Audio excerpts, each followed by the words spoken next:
የሚኒስትሮች ምክር ቤት በዛሬው ዕለት ባካሄደው 44ኛ መደበኛ ስብሰባ በተለያዩ ጉዳዮች ላይ ተወያይቶ ውሳኔ አሳለፈም። ምክር ቤቱ ያሳለፋቸው ውሳኔዎችም እንደሚከተለው ይቀርባሉ። የውጭ ዜጎች በኢትዮጵያ ውስጥ የማይንቀሳቀስ ንብረት ባለቤት ወይም የመሬት ባለይዞታ እንዲሆኑ የሚያስችላቸው የአዋጅ ረቂቅ ለሕዝብ ተወካዮች ምክር ቤት ተመራ። አዋጁ የተዘጋጀው የዜጎችን የመሬት ይዞታ የማግኘትና የመጠቀም መብት በማያጣብብ መልኩ እንደሆነ ተገልጿል።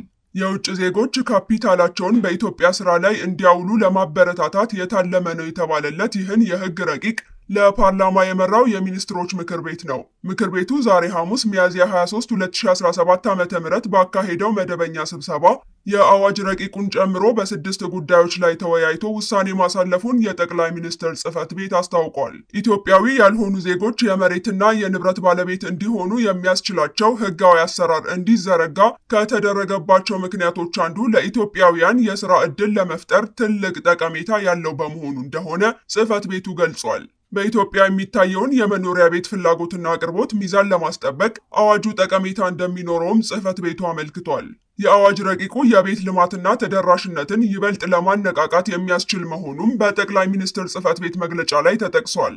ይህ የህግ ረቂቅ የተላለፈለት የተወካዮች ምክር ቤት የውጭ ባለሀብቶች በሪል ስቴት ልማት ዘርፍ በስፋት እንዲሰማሩ የሚያስችል ሌላ አዋጅ ባለፈው ህዳር ወር መጨረሻ ማጽደቁ አይዘነጋም።